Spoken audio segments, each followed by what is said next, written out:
महाराज जी जब मुश्किल में थी तो कभी शिव जी से बोला, कभी दुर्गा जी से बोला, कभी राम जी से बोला, तो काम कहीं तो बन जाए ऐसा। तो पर महाराज जी ऐसे अलग अलग भगवान को बदलना तो कोई देवता नाराज तो नहीं हो जाएगा, पहले मुझसे बोली फिर अभी उससे? नहीं तो काम भी पूरा हो गया क्या? काम तो नहीं हुआ महाराज जी। कैसे हो जाएगा?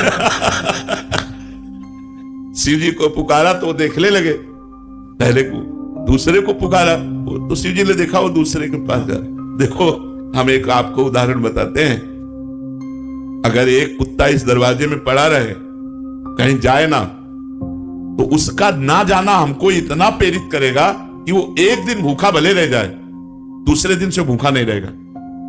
रोज दरवाजे पर निकलने पर जब हमको पता चलेगा कि ये कहीं किसी के दरवाजे नहीं जाता, केवल मेरे ही दरवाजे पे पड़ा रहता है, तो उसका पड़ा रहना हमारे ऊपर भारी हो जाएगा और हमारा कर्तव्य बन जाएगा कि यार इसको रोटी दे दो। जब कहीं जाता है और अगर ये पता है 4 दरवाजे पे जाता है तो भूखा रह जाएगा, क्योंकि वो समझेगा उनके दरवाजे में मिल गया होगा, वो समझेगा उनके दरवाजे में मिल गया होगा।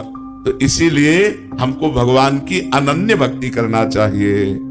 किसी एक भगवान को पकड़ लो तभी अनन्यता आएगी। एक हम आपको उदाहरण बताते हैं महाभारत का।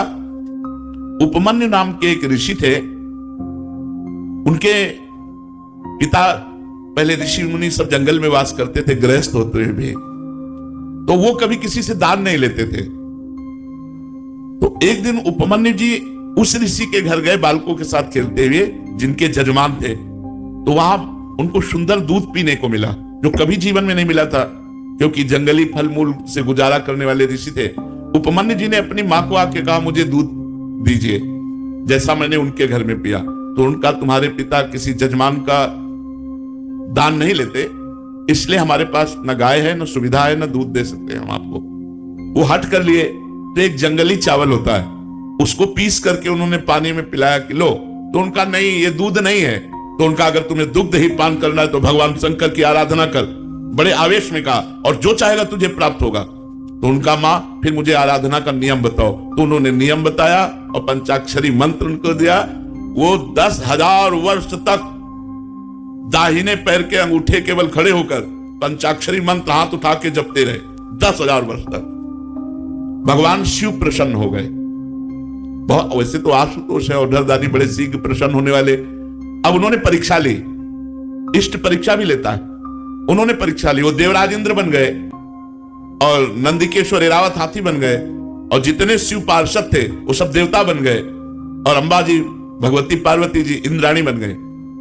और उनका वरम ब्रूह, नेत्र खोलो और वरदान मांगो। उन्होंने नेत्र खोला, देखा ये तो देवराज इंद्र का समाज, उनका जो तुम्हारी इच्छा वो मांग लो। तो उन्होंने प्रणाम किया और कहा देवराज इंद्र और समस्त देव समाज आपके चरणों में प्रणाम है, पर आप जाइए, मुझे आपसे नहीं चाहिए, मुझे भगवान शिव से चाहिए।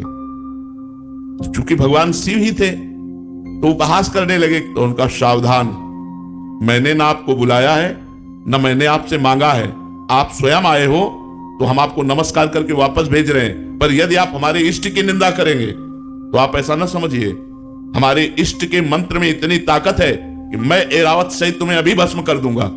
अब चूंकि भगवान शिव थे तो डरने वाले तो थे नहीं, फिर उपहास करने लगे शिव का। तो एक अघोर मंत्र है भगवान शिव का। हम लोग जब संन्यास मार्ग में थे तो उस मंत्र का परिचय हमें प्राप्त है।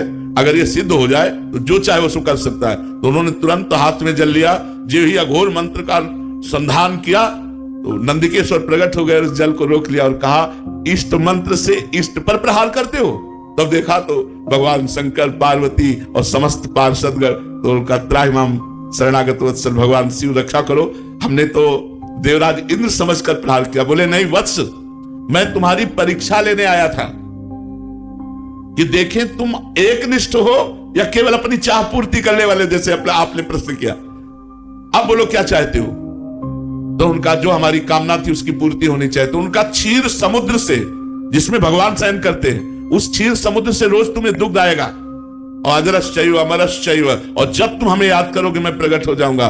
तो अनन्य निष्ठा से ही वस्तु की प्राप्ति होती है।